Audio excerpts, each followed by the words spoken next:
Bonjour, mon nom est Magdalena Dębińska, je suis professeure au département de sciences politiques à l'Université de Montréal et aussi directrice académique du Centre d'études et de recherche internationale de l'Université de Montréal, le CERIUM. Bienvenue à ce lancement de livres, de petits livres par de grands auteurs qui lancent une nouvelle collection aux presses de l'Université de Montréal. Une collection qui s'intitule « Le monde en poche ». Avant de présenter nos invités d'honneur et pour parler de leurs contributions respectives, j'aimerais parler un tout petit peu de la collection même. Alors, elle est fruit d'une étroite collaboration entre le CERIUM et les presses de l'Université de Montréal. Et j'aimerais ici remercier vraiment l'équipe des PUM et tout particulièrement Nadine Tremblay qui est ici, directrice à l'édition. Merci beaucoup pour le soutien, le professionnalisme, la rigueur impeccable tout le long du processus. Merci beaucoup. Donc cette petite collection qui va devenir grande et à long terme est fidèle à la mission universitaire et tout particulièrement à la mission du CERIUM. Donc le monde en poche vise un public, le grand public, les universitaires, l'enseignement secondaire et les médias. La collection, et je cite ici, je vais lire ici le descriptif que nous avons concocté au terme de longues heures de brainstorming d'équipe. Donc, le monde en poche braque les projecteurs sur les grands enjeux internationaux de l'heure.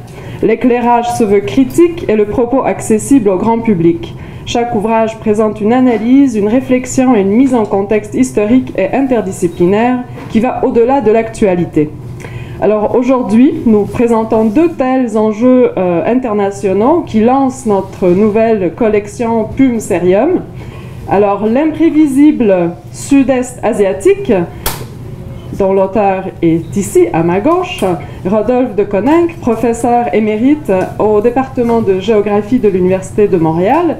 Et le deuxième enjeu de l'heure, le retour du risque nucléaire par mon collègue du département de sciences politiques, professeur honoraire Michel Fortman. Alors les deux professeurs sont aussi chercheurs au CERIUM, je le souligne. Alors ce sont deux petits livres de 60 pages qui essaient avec succès, je dois dire, de rendre intelligible son jargon disciplinaire, une réflexion et les résultats des années de recherche et d'enseignement. Je tiens à remercier ici les deux auteurs de s'être prêtés au jeu. Nous ne sommes pas vraiment habitués à écrire sans notes de pas de page et sans une bibliographie qui dépasse les 20 pages. Donc ça, c'est bien réussi. Et aussi, en plus, nous avons, avec les PUM, nous avons imposé un calendrier très serré pour les auteurs et c'est réussi. Nous avons donc les deux premiers petits livres de la collection. Merci beaucoup pour vous être prêtés au jeu. Donc, on va passer maintenant à une discussion plus ou moins informelle, sur les deux livres. Donc, comment on va procéder? On va d'abord parler donc de l'imprévisible sud-asiatique, à peu près 20 minutes, et ensuite on passera au retour du risque nucléaire, et on passera ensuite la parole à la salle, donc toutes les questions, notez-les, et à la fin, vous allez votre mot de la fin. Non, c'est moi qui vais avoir le mot de la fin, en fait. Bon, voilà.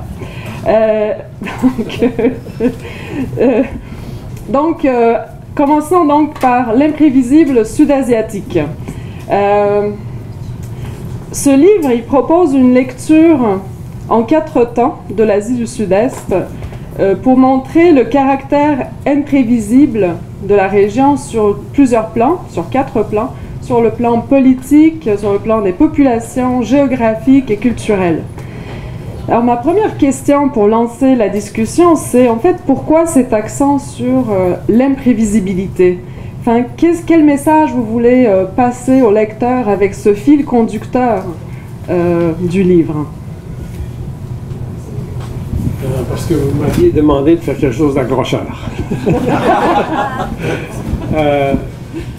Parce qu'en fait, imprévisible, c'est un mot un peu passe-partout que j'aime pas employer, honnêtement. Là. Un peu comme la diversité du sud-est asiatique, des choses comme cela.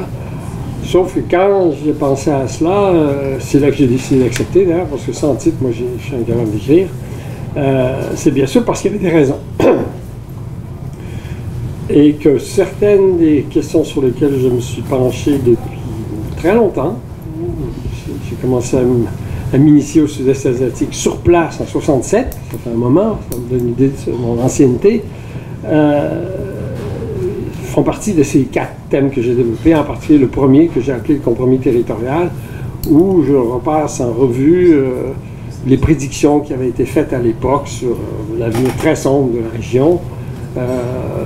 Un avenir qui n'a pas été celui qu'avaient prédit tous les experts, donc plein de géographes, d'anthropologues, bien sûr de politologues, mais c'est les géographes qui étaient les plus informés, comme c'est toujours le cas, et qui étaient donc les plus crédibles dans leur pessimisme. Et les anthropologues aussi étaient Clifford Geertz, pour ceux qui connaissent, un des plus grands anthropologues américains qui a écrit sur l'Indonésie. Et donc, je me suis dit, tiens, je parle là-dessus.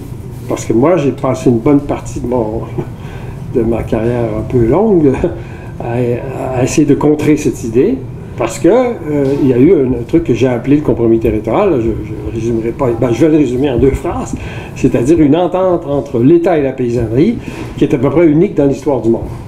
C'est-à-dire que les États ont fait ce qu'ils doivent tous faire, c'est-à-dire aider la paysannerie, aider les agriculteurs, parce que dans tous les pays du monde, l'agriculture est toujours à la remorque des politiques de prix qui sont toujours au déficit de l'agriculture. Je le dis vite là, mais réfléchissez bien. Notre bouffe ici, on la paye le tiers, le quart du prix, parce que l'État subventionne l'agriculture, sinon les agriculteurs creveraient de faim. Et la raison pour laquelle la nourriture ne coûte pas cher, c'est parce que ça permet de ne pas verser des gros salaires dans nos entreprises, sinon les entrepreneurs ne pourraient pas faire de profit. Surtout la bourse ne pourrait pas faire de profit. Je le dis très vite, mais vous y repensez. Et donc, à partir de ce thème-là, j'avais un premier point. Le second, il est assez évident pour, je pense, toute personne qui se penche un petit peu sur le sud-est asiatique, c'est-à-dire l'extrême complexité ethnique et culturelle. Vous me direz, bon, l'Inde est compliquée, la Chine est compliquée, mais il y a des différences fondamentales. En Chine, il y a un monolithe, qui est la culture sinisée, la culture chinoise, appelez-la comme vous voulez. Il y a bien sûr des minorités ethniques, mais elles sont toutes écrasées, partout. Pas besoin d'insister là-dessus. Le modèle persiste d'ailleurs en Chine. L'Inde, il y a une diversité assez exceptionnelle, mais là aussi, il y a quelque chose qui écrase, c'est l'hindouisme, et bien sûr l'islam est là, c'est 12% de la population, puis elle est là aussi tout à fait écrasée par, de plus en plus, le régime politique actuel. Alors que dans le sud-est asiatique, il y a bien sûr des ethnies dominantes, ça c'est tout le monde, par exemple au Vietnam, les Kin, etc., Thaïlande, les Thaïs, etc., les Birmans, et qui ne sont pas tendres avec leur minorité, mais partout, je dis bien, y compris dans le pays le plus fabuleux de la région, le plus extraordinaire à tout point de vue, notamment sur ce plan-là, l'Indonésie, c'est le plus peuplé, le plus étendu, c'est la moitié de la population ou presque du sud-est asiatique, 250 sur un peu plus de 500 millions. Même dans ces pays-là, et même en Indonésie, il y a des formes de persistance des cultures. Beaucoup plus grande qu'en Chine. En Chine, on a folklorisé tout le monde, à part les Kin. En Inde, bon, je n'irai pas jusque-là, mais il y a quand même une domination de l'hindouisme, qui est encore, je l'ai dit tout à l'heure, détenu en main par l'État central, par New Delhi. Alors que dans le sud-est asiatique, il y a eu là aussi, je n'aime pas ce mot compromis parce qu'il me semble à peu près approprié, on a, jusqu'à un certain point, malgré des cas extrêmes de répression comme en Birmanie à l'heure actuelle, permis à des cultures de persister. Dans un autre livre, bon, pas celui-là, un peu plus long, parce que c'est vraiment court, ce truc-là, j'ai insisté là-dessus en montrant toutes les graphies, les écritures. Il n'y a pas de région du monde où il y a autant d'écritures répandues. En Inde, il y en a des écritures, mais c'est le hindi qui domine partout, alors qu'en Thaï, on écrit en Thaï, au Cambodge, on écrit en khmer, etc. Même la langue vietnamienne qui a été romanisée, elle a sa propre écriture, le Nokku, etc. Il y a donc des écritures asiatiques, la Birmanie à la sienne, il y a 9 ou 10 écritures, souvent provenant de l'Inde, l'héritage sanskrit notamment, mais qui sont spécifiques à ces cultures-là. Trouvez-moi une région du monde qui est comme ça. Mais justement, parce que moi, étudiant plutôt l'Europe, à l'époque moderne, à la période moderne, l'État a toujours procédé à une certaine homogénéisation des populations, ce qui n'a pas l'air d'être le cas en Asie du Sud-Est. Comment on vit ensemble? Vous faites bien.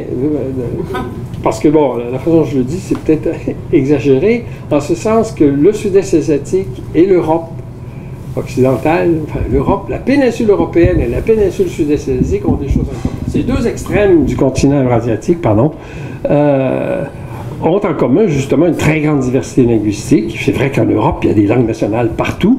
Dans le cas du Sud-Est asiatique, c'est qu'elles sont écrites aussi dans des graphies très différentes. Il y a donc une forme d'érudition, d'héritage culturel qui est propre à la région. Alors, pourquoi est-ce que ça... Pourquoi...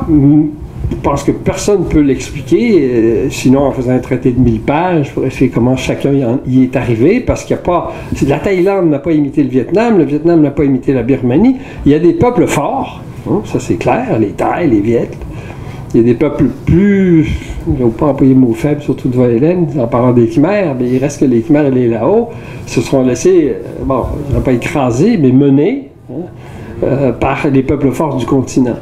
Dans le Sud-Est asiatique, dans l'archipel, c'est un peu compliqué par la présence des minorités chinoises, qui partout sont importantes, puis qui contrôlent les économies de façon assez étroite. Puis ça, c'est une question que j'aurais pu aborder, mais je n'ai pas voulu, là. J'aurais eu durant 3 pages pour le faire, alors je ne l'ai pas fait. Mais on nous aurait coupé. Mais donc, il y a une façon dont les pays du Sud-Est asiatique ont tiré leur épingle du jeu, qui est difficile à expliquer, mais qui, je crois, est lié au respect des héritages. Par exemple, le Vietnam. Le Vietnam, écoutez, là, le Vietnam a donné... Non, je vais dire donné une branlée. A sacré une volée en bon québécois aux Américains. C'est la plus grande volée que les Américains ont jamais reçue de leur histoire.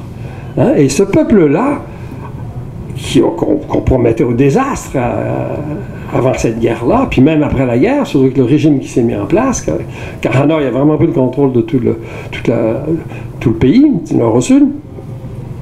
Là aussi, les pays occidentaux faisaient tout pour lui casser les reins. Les Américains en tête, évidemment. Sauf que le Vietnam, c'est actuellement un des pays dont la croissance, je ne suis pas un fan de la croissance, mais enfin, dont les progrès économiques, les progrès en éducation notamment, bon, ça c'est peut-être un des mots-clés sur lesquels je vais revenir quelques secondes, ont été tels que, bon, à tout point de vue, au point de vue espérance de vie, au point de vue de taux d'alphabétisation, au point de vue santé, etc., c'est le pays qui progresse le mieux de toute la région. Bon, vous me direz, les Vietnamiens n'ont pas les 2 pieds dans la même bottine, on le voit bien dans la diaspora vietnamienne, mais est-ce que ça suffit, ça, pour expliquer? Donc, le dernier point sur ça, je ne veux pas trop mettre. Moi, c'est là aussi, on est contraint. C'est la formule des presses et du sérieux. L'éducation, c'est aussi quelque chose qui est très démontrable, c'est que la majorité des pays de la région, si je vais les passer en revue avec comme modèle sur ce plan, à Singapour, ont mis le paquet sur l'éducation assez tôt. Singapour tout de suite. Singapour a mis le paquet sur l'éducation dès que le régime assez autoritaire qui est toujours là a été mis en place, dans un contexte où l'Occident n'encourageait pas ça. Regardez ce que l'Occident a imposé à l'Afrique avec les marchés, là, les accords structurels des années 80-90 qui ont forcé les pays africains à rester peu éduqués. Vraiment, je ne suis pas partisan de la théorie du complot, mais ça s'explique un peu des retards de l'Afrique. Pourquoi est-ce qu'il persiste? Et ce modèle-là, il a été repris par la Malaisie. Il a été de plus en plus épousé par l'Indonésie. Et puis, dans le cas des Philippines, il était déjà en place. Les Philippins, par exemple, ont été les premiers. Je réponds à une autre de vos questions, je pense, celle que vous avez écrite, parce que j'étais préparé, hein, j'avais lu les questions. Enfin, préparé là-haut, là, je n'avais pas écrit, mais c'était pourquoi est-ce que ces pays-là tirent leur épingle du jeu, etc. Les Philippines puis pourquoi est-ce que l'anglais a été choisi comme lingua franca par tant de pays? Ben parce que c'était la bonne solution. Voilà. Dans le cas des Philippines, il y a une langue, il y a 2 langues nationales. Hein? C'est ça, il y a une diversité linguistique, mais en même temps... Mais il y a un pragmatisme assez... La lingua franca. Voilà.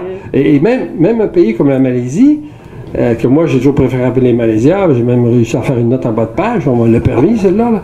Je préfère appeler Malaysia, mais c'est une autre histoire. C'était une belle expérience d'écriture. Oui, tout à fait. Voilà.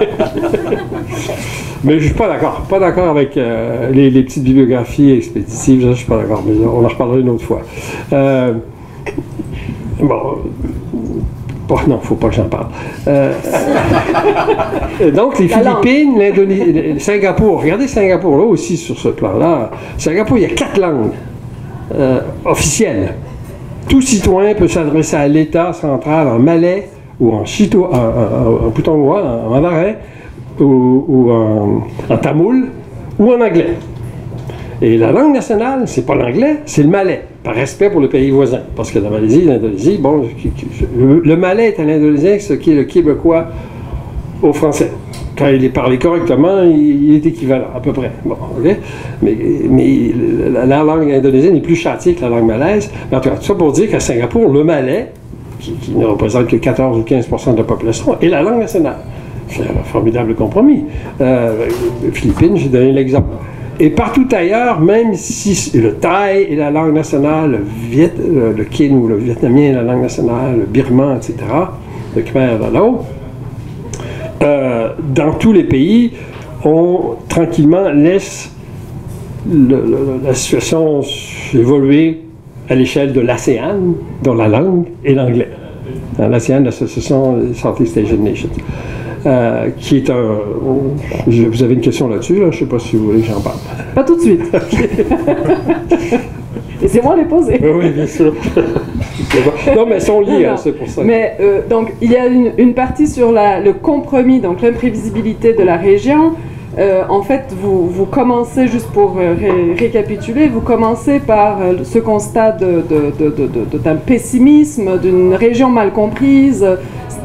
Oui, d'accord, il y a beaucoup de diversité linguistique, etc., mais on a quand même des modèles, quasiment, qu'on pourrait suivre ailleurs, peut-être. Le compromis territorial, le compromis dans les sociétés divisées, hautement diversifiées, on réussit à vivre ensemble, donc il y a peut-être des leçons à tirer de là. Mais il y a aussi un chapitre sur la nature déchaînée, finalement, qui se met par-dessus tout ce bouillon de population, etc. Il y a aussi les typhons, les ouragans, on n'en arrête pas. Et vous mentionnez le développement d'une certaine même culture des typhons. Alors, qu'est-ce que c'est que cette culture? Comment on vit avec? Et quels sont les enjeux, en fait, qui en découlent, des enjeux socio-économiques, j'imagine, et qu'est-ce qu'on fait? Oui, merci. Vous faites bien d'en parler parce que... Le micro. Vous faites bien d'en parler parce que... excusez-moi. Le sud-est asiatique, la raison pour laquelle j'ai jamais décroché, vraiment, là, parce que j'étais africaniste, moi, au départ. Je suis allé enseigner en Ouganda, que j'avais encore la couche aux fesses. J'avais adoré ça. Mais malgré l'extraordinaire diversité paysagère, en particulier avec la Grande Vallée d'effondrement, les Rwandori, etc., le Congo et tout le bazar, j'étais exposé au sud-est asiatique, puis bon, j'ai gardé une affection pour l'Afrique, mais j'ai fait une croix dessus. J'ai dit, alors, le sud-est asiatique, c'est les défis ici, pour un intellectuel, ce que j'espérais devenir, sont inimitables, et notamment celui-là. Ce que j'appelle les colères de la nature ou les fureurs de la terre, dont on est de plus en plus témoin à quel point elles sont importantes et puis dont elles vont s'accentuer pour des raisons liées à nous, en partie. Bon, la séismicité, c'est une chose qui a sans doute peu à voir avec notre occupation de la Terre, mais il faut la reconnaître, il faut s'en prémunir, il faut savoir la prévoir, etc., d'une part. Et bien sûr, les enjeux climatiques, les fameux typhons, les ouragans, c'est clair, c'est démontré dans le cas des Philippines que leur accélération, leur intensification, l'accélération, c'est-à-dire il y en a de plus en plus, les typhons de classe 4 et 5, il y en a de plus en plus à chaque année, leur puissance s'accroît. c'est lié au réchauffement du Pacifique. C'est clair, ça va. Puis le réchauffement, c'est clair pour tout le monde, sauf un certain nombre de zouaves, du genre chef de l'État le plus puissant de la planète, qui refusent de comprendre ça, pour 36 raisons, que c'est lié à notre façon... Alors, le Sud-Est asiatique, justement, est pris avec ce défi-là. Il a déjà démontré sa capacité à s'adapter. Le cas de l'Indonésie est assez fabuleux sur ce plan. Le cas des Philippines aussi. Si un pays qui a la culture des typhons, c'est bien les Philippines, parce que c'est le pays le plus frappé par les typhons. Il n'y a rien qui se compare à ça. La Floride, c'est des amateurs de ce point de vue-là. Par exemple, aux Philippines, ils peuvent en avoir 3-4 par année, des typhons de classe 4 ou 5. Et puis, c'est quand même une population qui tient le coup.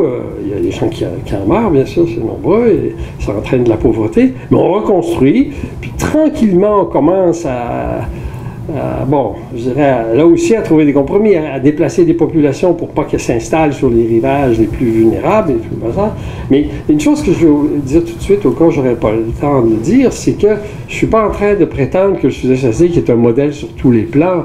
C'est une région qui est terriblement affectée par la corruption, je le dis dans la conclusion, je ne veux pas oublier de le répéter, qui est quand même, moi je considère que le deuxième fléau sur la planète, après la détérioration environnementale, c'est la corruption, mais la corruption de tous nos systèmes. Je veux dire, pour moi, le pays le plus corrompu du monde, ce sont les États-Unis d'Amérique. Le lobby fondamental dans la structure politique américaine est une forme de corruption légalisée. Et c'est pas pour rien qu'on se retrouve avec un gouvernement. Ils se retrouvent avec le gouvernement qu'ils ont là. Hein? Bon, j'ai une théorie que j'aurai du temps à développer, là, mais la corruption, c'est une réalité extrêmement pesante. Et dans le Sud-Est asiatique, en Cambodge en particulier, en Indonésie, etc., ça atteint des sommets, bon, inégalés, sauf encore une fois aux États-Unis, etc., parce que là, ça paraît. On n'en parle même pas de la corruption américaine, ce que je trouve ridicule de la part des politologues américains qui se penchent aux États-Unis. Mais donc, revenons à ce que j'appelle l'imprévisibilité.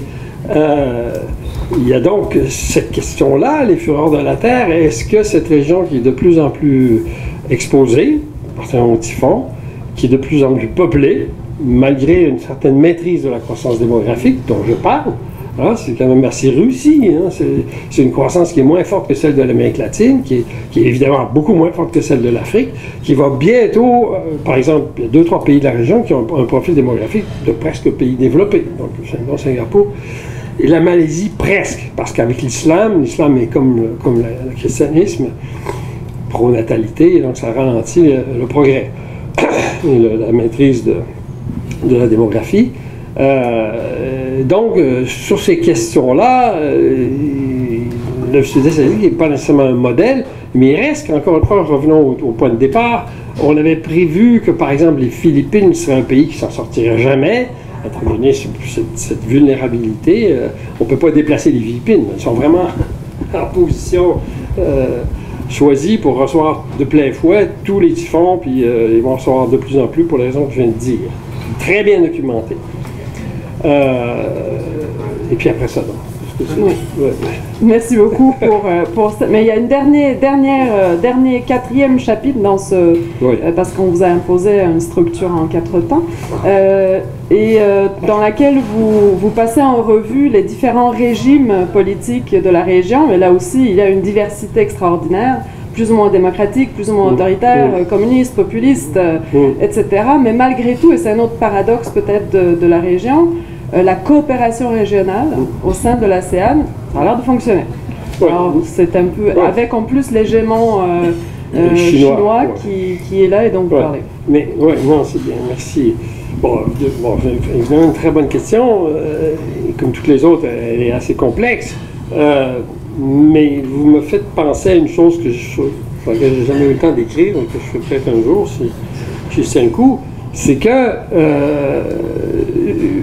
bon, j'ai déjà laissé entendre que le Sud-Est asiatique est la région du monde après l'Europe qui a quand même réussi jusqu'à un certain point cette espèce de compromis qui fait que les gens s'entendent pour former l'Europe des 27, je ne sais plus combien, là, avec tous les problèmes que ça cause et que ça entraîne. Et il n'y a rien d'équivalent, sauf le Sud-Est asiatique où les 10, pas encore le Timor, mais les 10 autres pays se sont réunis en 1967, puis progressivement, et réalisent des choses assez exceptionnelles. Par exemple, sur le plan de l'éducation, comme en Europe, il y a des échanges, etc. il y a des gens qui vont se former, par exemple, en construction aéronautique en Indonésie. Singapour est bien le think tank à tous égards. Ils donnent des bourses partout aux gens de la région. Bon, il y a donc une réussite de la coopération. Et moi, l'hypothèse, comme j'ai dit, sur laquelle j'aimerais écrire, c'est qu'ils n'ont pas eu vraiment le choix de s'entendre, étant donné le poids terrible de la Chine. Hein? La Chine pèse sur la région depuis longtemps, ne serait-ce que sur le plan démographique. Il y a quand même un bon petit 25 ou 30 millions de Chinois dans la région, plus des populations métissées, Chinois thaï, Chinois indonésiens, Chinois khmer, vietnamiens, etc. Et ça a amené, à l'époque où c'était encore possible pour le sud-est asiatique, alors que la Chine n'était pas la puissance qu'elle est devenue assez rapidement, de se donner des institutions pour prévoir le coup. Je ne dis pas qu'ils avaient prévu que la Chine deviendrait aussi puissante, mais il leur fallait, notamment aussi pour tenir tête aux pressions des anciennes colonies, que ce soit l'Angleterre, la France, les Pays-Bas, qui étaient les trois plus pénibles. Et donc, ils se sont donné cette institution et cette tradition d'échange. Et, bon, je n'ai pas le temps de rentrer là-dedans, mais il y a des choses assez extraordinaires sur ces asiatiques. On s'est échangé des cultures. C'est-à-dire qu'à un moment donné, le caoutchouc était surtout produit dans certains pays. Mettons la Malaisie, là, je prends des exemples très simples, qui était loin, 80% du caoutchouc produit dans le monde venait de là. Puis tranquillement, la Malaisie, qui s'est développée plus rapidement que les autres, a laissé partir une partie du caoutchouc, de la culture du caoutchoup, c'est l'Indonésie, finalement c'est la Thaïlande qui est devenue le premier producteur, mais la Malaisie a industrialisé son industrie du caoutchouc et traite du caoutchouc importé, etc. Vous voyez, vraiment, on monte en grade, mais avec les copains. On refile, permettez-moi l'expression québécoise, j'aime bien, on refile la porte aux voisins. Même chose pour la déforestation. Les pays qui ont été déforestés les premiers le sont de moins en moins, ils ont repris le contrôle, ils reboisent. Et le Vietnam est un cas intéressant, et refilent cette responsabilité, c'est-à-dire d'accepter les pots de vin, puis de se laisser piquer sa forêt par les Russes, les Japonais, etc. Cambodge, Laos et tout le bassin. Et donc, il y a vraiment une concertation qui, je crois, un mélange qui s'explique en partie à cause de l'héritage à la fois commun, à la fois différent. L'Indonésie s'est fait un peu serrer la vis par les Néerlandais, Dieu sait comment. L'Indochine par les Français, la Birmanie, la Malaisie, Singapour par les Anglais. Et partout, bon, ils n'étaient pas plus vertueux qu'en Afrique, hein, nos chers coloniaux. Il y a eu des formes de résistance. Bon, regardez, le cas de la résistance vietnamienne à l'impérialisme français, à l'impérialisme américain, c'est quand même assez unique. Bon, la façon dont la Malaisie a réussi à refuser le retour des Britanniques, la façon dont l'Indonésie a réussi à refuser le retour des Néerlandais, même si ceux-ci étaient appuyés militairement, là je parle de 1945, par les Britanniques et les Australiens, ça aussi c'est quelque chose d'assez unique. Quand les Européens ont décidé de lâcher le morceau en Afrique, ça a été beaucoup plus tardif, puis ça a été beaucoup plus à cause de guerres. Dans le cas du sud-est asiatique, il y a eu des guerres, mais il y a eu carrément des retraits. Hein. La Birmanie, l'Angleterre a décidé de s'en sortir, de débarrasser le terrain, employer les mots que vous voulez. La Thaïlande, ils n'ont jamais réussi à vraiment s'y installer parce qu'ils ont trouvé d'autres façons d'exploiter la région. Il y a donc, moi j'aime pas beaucoup l'idée qu'une région est unique, qu'une région est plus diverse que les autres. C'est pas tellement ça l'idée, c'est qu'il y a des expériences dans la construction nationale, dans le sud-est asiatique, et dans la construction des agricultures, qui sont assez remarquables, tout comme Singapour, qui est évidemment inimitable comme État, étant donné la nature de son histoire, c'est la seule cité-État dans le monde, mais il y a des expériences spécifiques, comme par exemple la discipline sociale, l'absence de corruption. Singapour est à peu près l'État le moins corrompu de la planète. C'est documenté sur tous les plans. Ça s'est fait par une série d'États, très clairs. Punition pour la corruption est phénoménale. Retraite, passeport, citoyenneté perdue, allez-vous-en ailleurs. Paf! Ben, c'est arrivé à 3 personnes dans l'histoire de Singapour. Parce que quand on a appliqué ça, excès de vitesse à Singapour, paf! 1000 $. Mais c'est appliqué. C'est appliqué une fois, 2 fois, 3 fois, ça fait les manchettes, il n'y a plus personne qui ose. Cracher dans la rue, paf! Etc., etc. On fait payer. Ça fait les manchettes de la planète, d'ailleurs, mais ça marche. Il y a des exemples comme ça, le logement à Singapour, donc la colonisation agricole en Indonésie, au Vietnam, Malaisie. La façon dont on a procédé, c'est que l'État a dit, bon, ben, écoutez, l'agriculture, ça ne peut marcher que si l'État aide les agriculteurs. C'est partout. Les agricultures les plus subventionnées du monde, l'américaine, la canadienne, la française, sont les plus subventionnées de la planète. Sauf que c'est pas pour aider la petite agriculture, c'est pour aider la grosse production. Dans le cas de Justin Chazik, on a financé la petite agriculture. À l'heure actuelle, malheureusement, le modèle mondial est en train de reprendre le dessus. Ce sont les grandes plantations qui sont en train de tasser, si vous me permettez l'expression, les petits planteurs, etc., etc. Oh, merci beaucoup, merci beaucoup. Donc, l'imprévisible sud-asiatique, sud-est asiatique, excusez. On vous en prie. Fascinant, stimulant, et il y a peut-être des choses qu'on peut apprendre pour nous et piquer des leçons pour les régions, que je suis pas sûre que 1 000 $ comme amende pour la vitesse passerait ici au Québec. Je pense qu'on aurait... C'est pas une éducation, on fait ça par étapes. Merci beaucoup.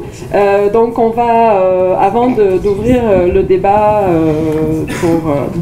tous ensemble, on va passer à notre deuxième livre de lancement, donc le retour du risque nucléaire, donc des ouragans, des typhons, on passe au nucléaire. L'actualité est là. Donc Michel, ce petit livre, il tombe à point, n'est-ce pas? On avait mis l'armement nucléaire, les dangers, etc., un peu dans les oubliettes, et on avait déclaré la fin de l'histoire. Puis depuis quelques années, on voit ce que vous appelez des gesticulations nucléaires qui se produisent, on le lit dans la presse quotidienne. Ce que j'aime bien, en fait, ce titre, la guerre de boutons nucléaire que Alexandre Sirois a mentionné dans la presse. Mais donc, le livre n'est pas catastrophiste, hein, il n'est pas catastrophiste, il nous offre des pistes de réflexion et nous réveille un peu quand même. Surtout la première partie. C'était le but. C'est ça, c'était le but justement. Donc, qui est-ce que vous visez comme lecteur et qu'est-ce que vous avez essayé de faire avec ce petit livre? J'avais deux objectifs. Le premier, en fait, c'était de rappeler les grandes leçons de la guerre froide. Je pense qu'il y a quelques points à faire ressortir de ce point de vue-là. C'est-à-dire que le premier étant que l'arme nucléaire demeure l'arme absolue. La première arme nucléaire qui est explosée donc, est en 1945, mais malgré donc, presque un siècle qui s'est déroulé, cette arme demeure la plus destructrice et aussi avec des conséquences à long terme. C'est en fait la seule arme qui pourrait littéralement détruire non seulement une nation, mais l'ensemble de la planète. Évidemment, si on parle... Ouais. D'ailleurs, ça mérite... J'ai tout à coup réalisé, en fait, si vous pensez par exemple au Canada, combien de gens n'ont pas vécu ou n'ont pas conscience de la guerre froide pour ne pas l'avoir vécu. Finalement, c'est tous les gens qui sont en dessous de 40 ans. Okay. Je sens une personne qui était née en 75, qui se rappelait encore distinctement des films qu'on passait au début des années 80, donc en particulier le film sur la guerre nucléaire de 1983, voilà, c'est The Day After, et bon, la personne avait 9 ans à ce moment-là. Et elle avait été littéralement traumatisée. Donc, vous voyez, mais ça signifie que pour environ 50% de la population canadienne, disons, qui sont en dessous de 40 ans, c'est des réalités qui ne sont pas encore, qui ne sont pas tangibles. Elles sont théoriques, mais pas. Donc, alors, une partie de la clientèle que je visais, justement, c'est ces gens qui n'avaient pas véritablement conscience de ce risque nucléaire, de ce que cela signifiait. Et donc j'ai fait une sorte de révision, de rappel de ce que j'appelle la grammaire nucléaire, des éléments essentiels. Et c'est effectivement très bien. Le but est atteint, on prend conscience avec, c'est vraiment, il y a beaucoup de technicalités, mais pas de technicalité, mais comme on prend conscience de la portée, des conséquences, des effets d'un déploiement éventuel. Et il y a des exemples aussi que on a dit qu'on allait se tutoyer, on est collègues du département, ça fait bizarre de se vous voyer. Donc, on avait dit aussi que non, il y a plusieurs moments. Des exemples où on n'est pas assez proche. C'est ça, il y a plusieurs moments de l'histoire nucléaire. Bon, évidemment, on pense tout de suite à la crise des missiles de Cuba en 1962. On pense moins, par exemple, à la crise de 73 au moment de la guerre du Kippour. 79, 83, où là, les Russes étaient complètement paranoïaques face à la modernisation des forces nucléaires américaines, où là aussi, écoutez, les espions russes avaient pour tâche, en novembre 83, de vérifier si les lumières restaient allumées au Pentagone et à l'OTAN, parce que ça aurait été un signe, si c'était la nuit, qu'effectivement une attaque se préparait contre eux. Donc, comme le dit Robert McNamara, en fait, qui a en fait s'est exprimé largement là-dessus, il dit la rationalité ne nous sauvera pas. On a été sauvés par la chance. Et là, on a été chanceux pendant près de 80 ans. Est-ce qu'on peut continuer à encore avoir de la chance? Les gens qui disent bon, la dissuasion a maintenu l'équilibre nucléaire, nous sommes saufs, on devrait pouvoir se reposer sur... Non, on ne peut pas se reposer sur nos lauriers. On ne peut pas compter indéfiniment sur la chance. Si un des acteurs principaux de l'ère nucléaire nous dit j'étais on the brink, et c'est le cas aussi de William Perry, par exemple, qui était ministre de la Défense américain, il faut quand même s'inquiéter. Et cette inquiétude-là, je pense, devrait être plus présente à l'esprit des jeunes générations. On devrait peut-être plus penser à la mort, et pas simplement à la mort climatique ou environnementale, mais aussi à cette... Et puis parce que finalement, c'est un danger qui est purement comme créé par la race humaine en tant que telle. Donc il devrait pouvoir être résolu. Et on comprend très bien après la lecture de la première partie qui revient donc sur la période de la guerre froide et donc de toute l'historique finalement de l'armement et aussi de certaines institutionnalisations de anti-armement, non-prolifération des armes nucléaires. Mais on comprend très bien à la lecture de la première partie qu'une petite guerre nucléaire, ça n'existe pas et ça devrait donc nous concerner tous. Je pense que c'est vraiment le message de la première partie. Si je peux faire référence en fait à souvenir de carrière, au début des années 80, Francis, qui est au fond, là, s'en souvient, et c'était mon étudiant dans mon cours sur les armes nucléaires. En fait, on parlait de l'effet l'éclatement de la détonation d'une bombe nucléaire au-dessus de Montréal. Et à l'époque, en fait, on avait des règles à calculer pour voir quels étaient les effets de feu, de souffle, de choc, les retombées, la quantité des retombées nucléaires, la taille par rapport au vent, etc. Alors, maintenant, ceux d'entre vous qui voudraient faire cette expérience-là, il y a un site que je vous conseille qui s'appelle NukeMap. Okay, c'est NUKEMAP. C'est par un prof américain qui s'appelle Alex Wallerstein et qui donc un type tout à fait respecté. Vous pouvez à ce moment-là prendre la ville de votre choix, le pays de votre choix, les armes de votre choix et tenter d'analyser les effets immédiats des armes nucléaires. Je vous assure. Et instantané, que vous faites détonner, vous avez une idée de ce que vous donnerez. Je vous donne dans le bouquin l'exemple de New Delhi, parce que l'un des Pakistans sont des puissances nucléaires, mais on pourrait prendre la Russie et la Corée du Nord, etc. Entre parenthèses à ce sujet-là, juste pour vous donner une idée, vraiment vous mettre dans la tête l'idée qu'une petite guerre nucléaire, ça n'a vraiment pas de sens. Mon ami Jeffrey Lewis, qui est, je pense, un des meilleurs experts sur les questions nucléaires, il travaille à Washington, a écrit un petit bouquin. En fait, c'est un politique fiction, ou une fiction spéculative, si vous préférez, qui s'appelle le rapport de la commission de 2020 sur les attaques nucléaires nord-coréennes contre les États-Unis. Et donc, c'est comme un rapport du Congrès sur qu'est-ce que donnerait, alors dans les circonstances d'une crise qui amènerait à un échange nucléaire entre la Corée du Nord, qui évidemment va bombarder à la fois la Corée du Sud, c'est le plus facile, le Japon, qui a quelques centaines de kilomètres, mais aussi les États-Unis, avec les bombes dont ils disposent actuellement. Et Jeffrey est vraiment très connaissant en termes techniques, et à la fois la facilité avec laquelle une telle crise pourrait éclater, et les conséquences, c'est vraiment à faire froid dans le dos.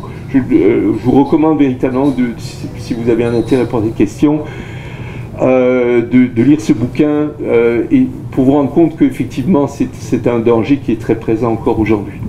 Là on est pour faire la promotion du tien. Ton. Ah oui, ok. Mais donc, de toute façon, vous avez au moins des instantanés de ce que donne Jeffrey Lewis dans son bouquin, dans le mien.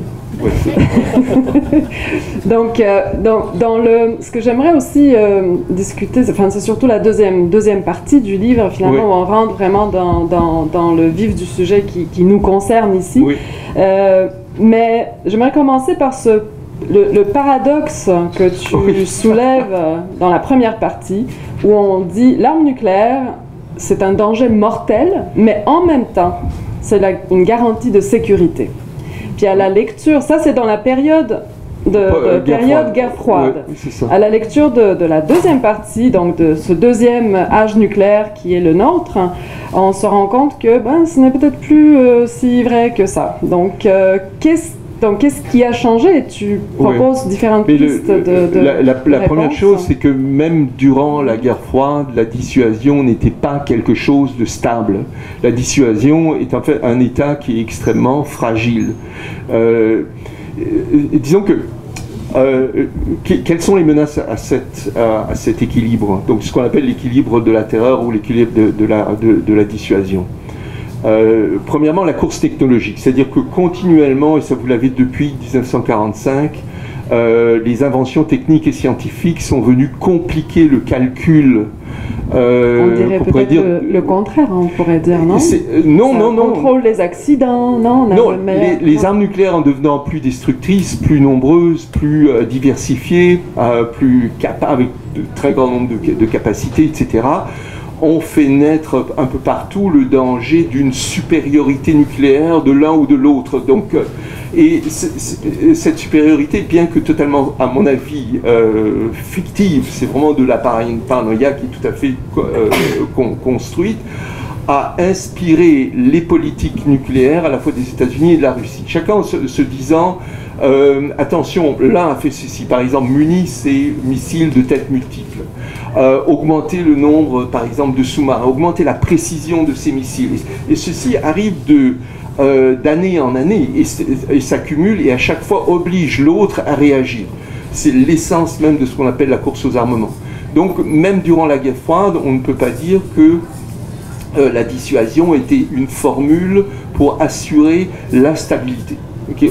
Tout au contraire, c'était quelque chose de total. Cette course qui a été inspirée par la compétition nucléaire est vraiment fait peur. Okay. Et un des dangers, c'est que alors que cette course s'était, on pourrait dire, assagie, à partir de la fin de la guerre froide, elle a recommencé à partir des années 2000. Voilà, donc qu'est-ce qui a changé? Bon, okay. Il y a des pistes dans le passage d'un monde bipolaire au monde multipolaire, asymétrique, etc. Oui, mais juste pour poursuivre, disons que ne serait-ce qu'en regardant la relation russo-américaine, okay. La logique est la suivante, c'est que d'une part, les Américains ont dit, post-guerre froide, nous avons besoin de systèmes antimissiles qui puissent nous garantir contre les menaces de plus petits pays. Bon. Ce faisant, donc, ils ont abandonné un des piliers de la structure du contrôle des armements de la guerre froide, qui était le traité contre le déploiement des missiles antimissiles, le traité ABM de 1972. Ils l'ont fait unilatéralement. Les Russes effectivement se sont objectés à cela en disant là vous rompez un des accords fondamentaux de la guerre froide. Est-ce que ça signifie que maintenant vous allez vous équiper de systèmes antimissiles qui pourraient affaiblir la relation de dissuasion avec nous? C'est-à-dire que vous pourriez menacer nos armes au point où nous pourrions être désarmés. D'accord. Qu'est-ce qu'ont fait les Russes, qui d'ailleurs se retrouvaient dans une période où leur arsenal était en pleine obsolescence. Donc la fin des années 90, ils se retrouvaient avec des peanuts, leur truc rouillait en tant que tel. D'ailleurs, quelque chose qui est très bien décrit dans le bouquin de John le Carré qui s'appelle Rush House, où on se rend compte, en fait, une des révélations qu'on a sur l'arsenal nucléaire post-soviétique, c'est que il est de moins en moins capable. Donc vous voyez, c'est ce sentiment de vulnérabilité qui est apparu chez les Russes, qui ont modernisé à bouchée double avec Poutine leur arsenal. Les Américains ont fait un peu un constat un peu similaire. Ils ont dit, tiens, c'est vrai que nos armes deviennent obsolètes. Ok. À partir de 2010, ils ont commencé à moderniser du tout au tout leur arsenal. Actuellement, ils ont un programme de 1000 milliards de dollars pour les 20 années à venir, okay, pour renouveler au complet l'arsenal. Autrement, on redynamise la course aux armements. D'où les discours aussi de Poutine qui dit « nous avons des systèmes d'armes qui vont pouvoir mettre en échec vos systèmes antimissiles, etc. » qui est le langage de la guerre froide. Donc on revient de ce côté-là. Mais donc on revient de façon dans la relation américano-russe, mais s'ajoute, et c'est là que c'est les autres dimensions de ce qu'on appelle le second âge nucléaire. On se rend compte que tout à coup, dans la période actuelle, vous avez plusieurs autres joueurs nucléaires. Non seulement on a la diade russo-américaine, mais vous avez la diade nord-coréenne américaine, mais qui est aussi, en fait, c'est plus compliqué que ça, parce qu'en fait, c'est aussi une relation entre Pyongyang et Tokyo, Pyongyang et Séoul, d'accord? Donc c'est une relation qui est complexe. L'Inde et le Pakistan, qui sont devenus des puissances nucléaires avouées depuis 1998, ils ont testé leur système. Et donc vous avez une nouvelle relation dyadique entre ces deux pays qui n'hésitent pas une seconde à utiliser la menace nucléaire dès qu'il y a eu. Et c'est des pays qui sont en crise continuelle à cause du Cachemire. Bon, s'ajoute à ça une autre zone de danger qui est le Moyen-Orient avec l'Iran. L'Iran, en fait, il faut voir, c'est un pays aussi qui a vécu la guerre pendant 10 ans, la guerre Iran-Irak. La notion de dissuasion était importante, ils ont été menacés par des missiles, par des armes chimiques. Est-ce qu'il n'est pas logique pour eux de se munir, de s'équiper d'une arme nucléaire, ou du moins d'avoir le potentiel de le faire? Okay. Mais immédiatement, vous voyez les problèmes que ça pose dans l'équation plus large du Moyen-Orient, vis-à-vis de l'Arabie Saoudite, de la Turquie, etc. Là, vous avez un changement fondamental qui se fait, c'est-à-dire que la relation qui était au départ dyadique, donc russe, Moscou-Washington, c'est une relation qui devient beaucoup plus complexe lorsque vous reportez ces problèmes au niveau régionaux. Donc ça, c'est un problème donc, nouveau qui se passe, qui caractérise ce qu'on appelle le nouvel âge nucléaire. Puis dans le livre aussi, vous pointez du doigt une certaine désinstitutionnalisation des différents traités, en retrait des traités, et vous pointez le doigt sur les États-Unis. Est-ce que tout est la faute de Trump? Là, je comprends en fait ton inspiration polonaise. Oui, est-ce que c'est ma lecture? Je ne sais pas si c'est juste ma lecture, mais je crois que dans les dernières pages, oui. Non, il n'y a aucun doute. C'est-à-dire que pour moi, les Américains sont largement responsables. Les États-Unis étaient... Pas le révisionnisme russe. Ma polonaise, là, il faut que je demande ça aussi. C'est eux qui sont responsables d'avoir ébranlé l'édifice du contrôle des armements. Ça, c'est certain. C'est-à-dire, à partir de 1996, vous avez un refus du Congrès américain d'entériner le traité sur l'interdiction complète des essais nucléaires, qui était vraiment une réalisation importante de l'administration Clinton. 2002, où le président Bush décide de déchirer le traité ABM. Okay.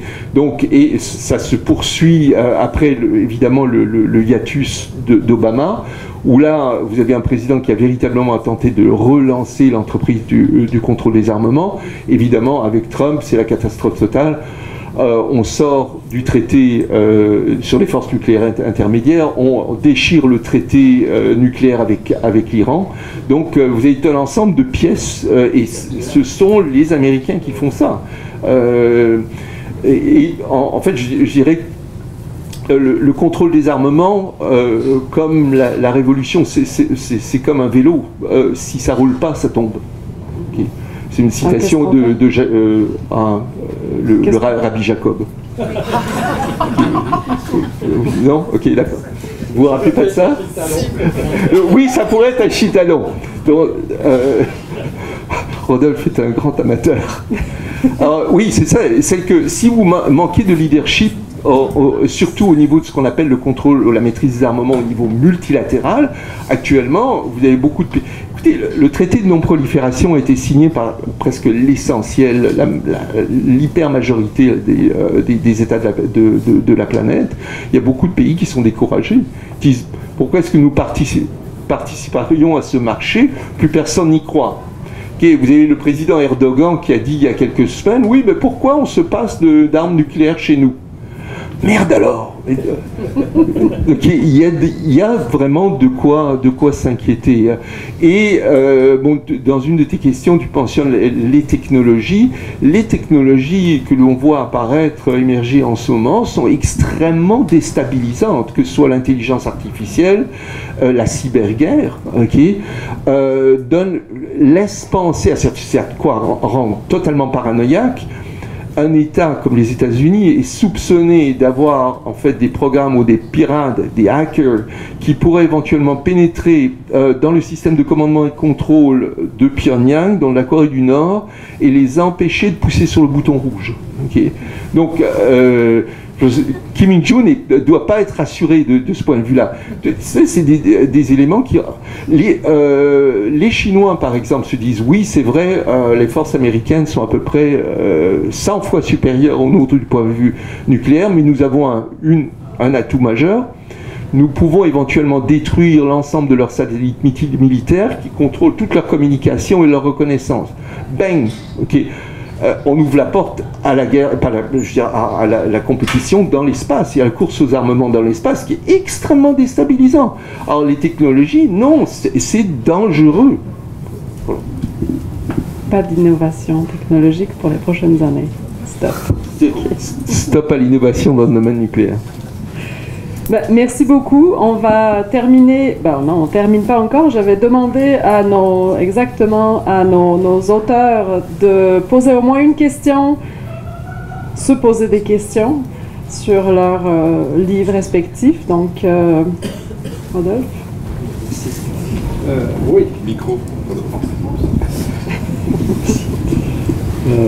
Bon, je vais quand même me permettre, avant même de poser ma question, là, ça va être rapide, de dire que j'ai été vraiment impressionné par le livre. Je le trouve très didactique, très bien monté, et puis les 2 ou 3 graphiques et tableaux sont très didactiques. Le dernier graphique à la fin là, qui représente de façon très simple et très didactique les armements aux deux côtés du graphique des États-Unis d'une part et la Russie de l'autre. Ensuite, au cœur de cela, l'Inde et le Pakistan qui ont à peu près la même force de dissuasion, etc.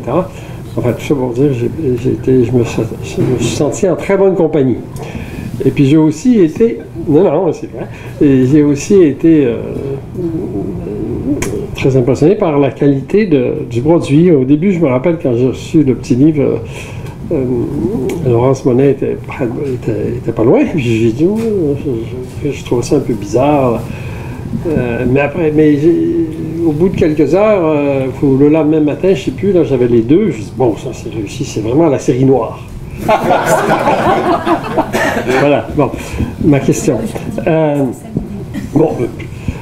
Et vous faites vraiment le tour de la question, là, puis c'est difficile d'avoir des questions autres que des détails, mais il y a une question qui apparaît, je crois, quand on lit justement le paragraphe où vous montrez à quel point les Américains sont au cœur de cette déstabilisation récente.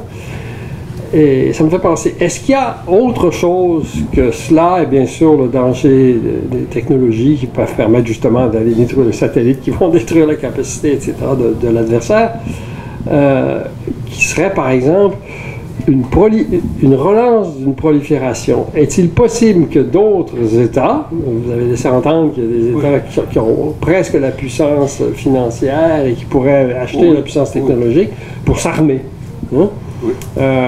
Par exemple, justement, la Turquie, il y a quand même... Est-ce que cette prolifération-là est possible, hein?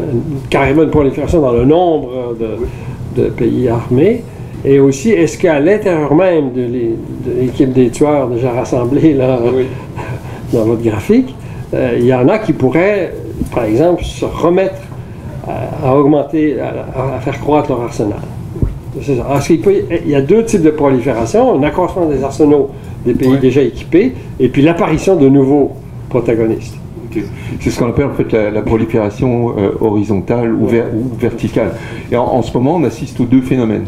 C'est-à-dire donc, vous avez une croissance des arsenaux non seulement entre donc ce qui sont les grandes puissances, mais aussi entre l'Inde et le Pakistan, par exemple, le Pakistan en particulier, qui est en train d'accroître son arsenal, de créer lui-même une triade, c'est-à-dire donc c'est les fameuses sections de l'armement nucléaire avec les bombardiers d'un côté, les missiles surface, sol-sol, et troisièmement donc les missiles maritimes ou transportés en sous-marin, à la fois l'Inde, le Pakistan, la Chine, mais aussi la Corée du Nord. Donc cette modernisation se retrouve partout. Donc la prolifération verticale partout. Et je parlais des sommes considérables que les Américains consacrent en ce moment à leur arsenal. C'est vraiment énorme, c'est énorme. Prolifération horizontale, maintenant, oui, c'est-à-dire que prenons un cas de figure particulier qui est la Corée du Nord. La Corée du Nord, de façon, je pense, très claire, ne souhaite pas réduire ou éliminer son arsenal. Donc, ça signifie que la sécurité sur le plan nucléaire de la Corée du Sud ou du Japon repose entièrement sous le parapluie nucléaire américain. Or, justement, ce qu'on appelle la dissuasion étendue est remise en question par le retrait progressif de la puissance américaine de l'Europe, mais aussi, on pourrait dire, de l'Asie face à la Chine. Est-ce que ces pays-là ne voudront pas, je parle du Japon et de la Corée du Sud, à un moment donné, devoir faire face à la décision? Simplement, nous devons assurer notre sécurité. Donc, est-ce qu'il vaut mieux rester vulnérable totalement vis-à-vis de Pyongyang, ou leur dire, si vous nous attaquez, comme dans le scénario que prévoit Jeffrey Lewis, vous allez en prendre plein la gueule si vous le faites. Donc établir une relation de dissuasion dyadique avec l'ennemi potentiel. Pareil au Moyen-Orient. Je pense, si l'Iran se dit donc définitivement nous ne serons plus acceptés dans la communauté internationale à cause de l'obstructionnisme américain, allons-y, équipons-nous d'une arme nucléaire. Je ne pense pas qu'il y ait absence de conséquences. L'Arabie Saoudite peut très bien décider de s'équiper d'armes nucléaires. La Turquie, est-ce que ça signifie que Israël sortirait, donc le chat sortirait du sac dans ce cas-là?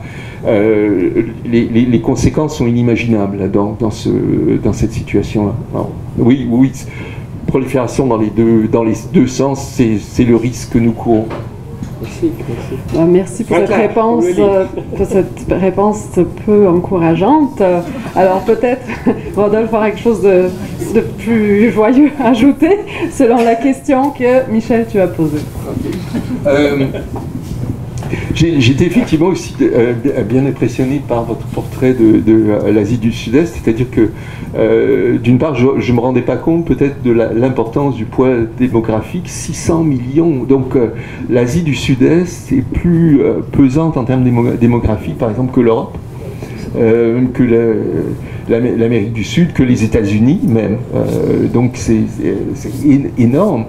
Et la liste des problèmes que vous faites en fait, entre la partie sur l'environnement et la partie où vous parlez plus du contexte sociopolitique, toute la liste des défis auxquels ils font face, donc déforestation en particulier, le problème climatique avec la croissance des typhons, aussi corruption, vous parlez de la montée du populisme, vous parlez aussi de l'islamisme radical qui pour vous est un problème.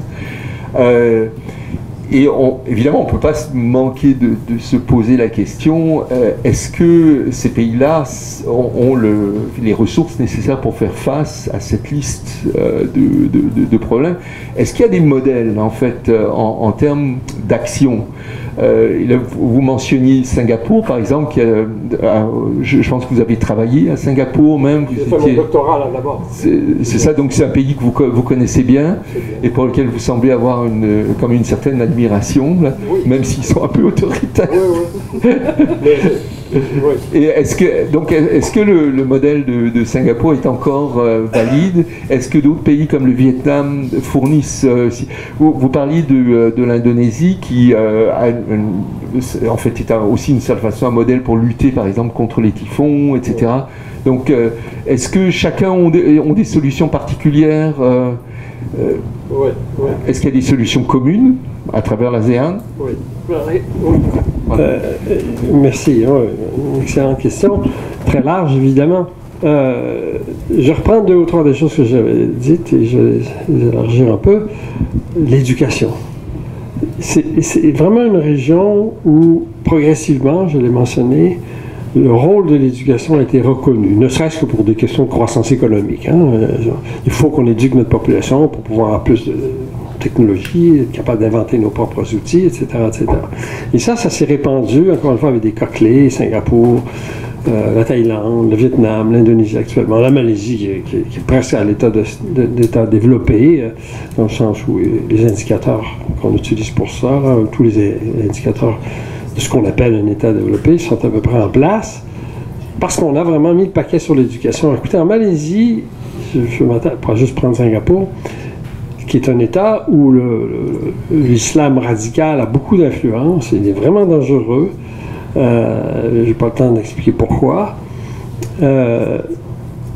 L'éducation des femmes est aussi avancée que celle des hommes. Dans les universités malaisiennes, les femmes sont presque aussi bien placées que les hommes, etc., etc. En politique, il y a certains des États de la péninsule malaise où le gouvernement est 50-50. Les femmes... Bon, c'est paradoxal parce que c'est pas un des titres de gloire de l'islam, même de l'islam pas radical, de promouvoir l'éducation des femmes. C'est plutôt le contraire. Et Singapour, effectivement, vous savez, en passant à Singapour, donc j'y ai fait mes études de doctorat à la fin des années 60, j'y suis retourné 80 fois depuis, pour vous donner une idée à quel point ça a été un peu ma base opérationnelle, et j'ai suivi ça beaucoup, puis en fait, c'est l'état sur lequel mes écrits ont le plus sévi. J'ai fait 5 bouquins à date sur Singapour, parce que à chaque fois que j'y retourne, ça me donne des idées, puis j'essaie de montrer à quel point ce que Singapour réalise, c'est quand même assez extraordinaire, et que ça a valeur d'exemple si on prend des cas. Gestion du trafic automobile, gestion du prix des choses, les voitures les plus chères au monde, elles sont là, puis une voiture, juste l'exemple que j'ai souvent employé dans des conférences, à Singapour, une petite voiture genre Civic, ça coûte 125 000 $, c'est-à-dire 5 fois le prix d'une voiture ici, du même modèle. La Mercedes 240, ou je ne sais plus trop quoi, c'est 250 000 $ au lieu de 50 000, etc. Pourquoi? Parce que c'est ça le prix d'une voiture. Il n'y a aucun de nos États qui fait ça. L'industrie automobile est largement subventionnée par les États. C'est les États qui payent tous les dégâts qui sont liés aux automobiles, c'est les États qui fournissent toutes les infrastructures. Bon. Donc, il y a des exemples, je reviens donc à cette question-là, il y a des exemples de réussite. La collaboration en éducation, j'ai mentionné, j'en parle pas assez dans le petit livre, évidemment, mais puis pour ce qui est de ça, en passant au sujet de Singapour, pour ceux que ça peut intéresser, j'ai fait un assez gros article dans la revue Archipel récemment où j'étaye ma position parce que j'ai beaucoup d'amis qui me disent, universitaires qui me disent je suis trop généreux, too kind, avec Singapour, et d'autres qui me disent que tu es trop critique, parce que je le suis. Je veux dire, Singapour, c'est pas l'histoire de Singapour, ou l'histoire de tourisme de Singapour n'est pas un modèle, bien sûr, mais la façon dont ça a évolué, c'est un des rares États autoritaires où l'autoritarisme est en régression. Tranquillement, on relâche. La critique sociale est de plus en plus permise. La presse a un petit peu plus de liberté qu'elle en avait, etc. Et donc, il y a tous ces exemples spécifiques pour le logement, le financement du logement. Écoutez, on a 92% de la population de Singapour qui est propriétaire de son logement. Il n'y a pas un État sur la planète où on a l'équivalent, mais ça, c'est les politiques de l'État qui ont serré la vis aux entrepreneurs, etc., puis qui ont permis d'en arriver là. Donc, il y a des exemples. Il y a des exemples, donc, au plan de l'éducation au Singapour, mais la Malaisie. Il y a des exemples de composition avec le populisme. Pour moi, une des catastrophes récentes concernant le sud-est asiatique, ça a été l'apparition de Duterte, cette espèce de clone de Trump, version philippine. Donc, un dangereux personnage, un voyou, au même titre que Trump, un vrai voyou, hein, comme Trump. Trump, c'est un voyou. Il faut dire les choses comme elles sont, un escroc et un voyou. Bon, et même les Philippines se sont permis d'élire quelqu'un comme ça, mais tranquillement. Il est en train d'être assagi. Il ne fait pas de progrès comme Trump. Trump est de plus en plus en progrès. Moi, je considère qu'il progresse. Son pouvoir progresse. Peut-être que ça va péter la bulle, là, mais dans le cas des Philippines, bon, il y a ça. La Malaisie. L'islamisme radical était vraiment en montée dangereuse il y a 2-3 ans. Mahathir, l'ancien premier ministre, 90 ans, jamais corrompu, c'est ça. Est réapparu sur la scène parce qu'il trouvait ça inacceptable ce qui se passait. Le gouvernement j'oublie son nom, là, de celui qui était là, a été renversé par Mahathir en élection démocratique. Alors c'est tout à fait inattendu. Mahathir est sorti de sa retraite, lui qui avait quand même été assez autoritaire pendant les quelques 20 années où il avait été là, 20 années pendant lesquelles il avait été là, mais quand même, il était pas malhonnête. Puis il était reconnu comme quelqu'un de pas malhonnête, puis qui n'avait pas composé, parce que la progression de l'islam radical, c'est presque toujours lié à la corruption. C'est une question d'argent. Hein? La progression de l'islam, c'est financé par l'Arabie Saoudite largement. 1000 mosquées construites en l'île de Java en l'espace de 10 ans, financées par l'Arabie Saoudite. Ça crée des adhésions, ça, notamment à l'islam radical. Les gens ne regardent pas assez le sud-est asiatique pour ce qui concerne cette fameuse question. Un autre pays qui gère bien ça, c'est Singapour, justement, où on encourage la religion musulmane, on donne même des crédits à des bourses aux écoles malaises qu'on ne donne pas aux écoles chinoises pour que les Malais rattrapent les Chinois, parce que les Chinois, je veux dire les choses comme elles sont beaucoup plus bosseurs, ils étudient, ils réussissent bien, comme les Vietnamiens. Alors, pas parce que les Malais sont déficients, mais ils sont moins tournés vers le travail. C'est comme ça. Alors là, on les encourage. Singapour veut éviter que le radicalisme musulman progresse, comme ailleurs, souvent sur des revendications sociales valables, les populations sont plus pauvres, etc. Alors on dit, non, on ne pourra pas donner à la population malaise le prétexte que c'est parce qu'ils sont mal traités, peu fortunés, qu'ils vont vouloir se tourner vers le radicalisme, qu'ils vont accepter l'argent de l'Arabie Saoudite. Ça ne marchera jamais, ça ne passera jamais. Le système bancaire à Singapour est tellement organisé qu'il ne pourrait pas. Mais donc, il y a ça. Il y a donc un certain nombre d'initiatives, puis je pourrais continuer. Moi, un des cas que je trouve absolument extraordinaire, c'est le Vietnam. Je l'ai déjà dit, mais la façon dont les Vietnamiens ont contourné tous les obstacles auxquels ils ont fait face depuis donc, avec la guerre, puis surtout après la guerre, la façon dont ils ont reconstruit le pays. Il y a des exemples. Alors, quand les gens me disent, ben non, les pays africains ou certains pays sud-américains, à cause de la corruption, etc., ne peuvent pas s'en sortir, le népotisme et tout le bazar, c'est pas vrai. Il y a des États dans la région qui ont réussi à composer avec ça. Je répète, tout n'est pas réglé, la corruption est encore très importante, il y a des formes très spécifiques de corruption en Thaïlande, le Cambodge est l'un des 20 pays les plus corrompus au monde, c'est le plus corrompu de la région. Bon, Singapour, je vous l'ai dit, est un des moins. Il y a tous les scénarios. Hein. Bon, c'est difficile de dire le sud-est asiatique dans tel ou tel domaine est un modèle. C'est pas vrai. Mais il y a des expériences, ça bouge dans les études. C'est imprévisible, c'est ça. Voilà. Merci beaucoup. Donc, la clé de la réussite, l'éducation, je pense qu'entre nous, on va d'accord, c'est plutôt positif. Donc, on a un peu de temps, mais je vais demander donc des questions courtes et des réponses courtes, s'il vous plaît.